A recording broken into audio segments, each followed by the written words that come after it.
The 1970 Cincinnati Pop Festival is most widely remembered for the wild antics of Stooges frontman Iggy Pop, which culminated with a shirtless Iggy standing on top of the crowd smearing peanut butter all over his chest. The footage is accentuated by the narration of a befuddled TV broadcaster attempting to make sense of what was going on. That's peanut butter. The night featured another classic food-related rock and roll moment, with Alice Cooper attempting to hypnotize the crowd and getting a cream pie to the face for his efforts. Mountain, Grand Funk, Bob Seger, and Mott the Hoople were also part of the night's festivities. However, there was one band slotted to play who didn't, that neither of these moments would have happened without.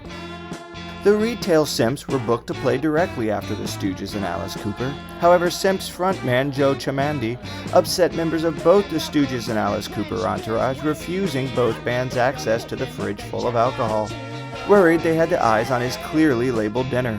Frustrated by his antics, Alice Cooper bass player Dennis Dunaway decided to prank the Simps, running out into the crowd during the Stooges set and handing Iggy their clearly labeled jar of peanut butter.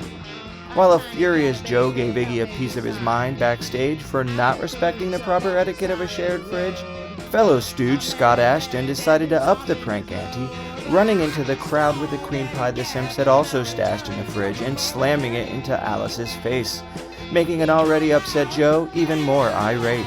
Both bands tried to convince the Simps it was all done in good fun, however the band would have none of it, and stormed off without playing, being paid, and worst of all, with empty stomachs.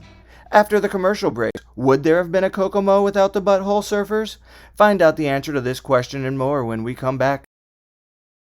I still remember getting my first candy from my grandfather. It was Werther's Original, and I was 4. I'll never forget that first taste.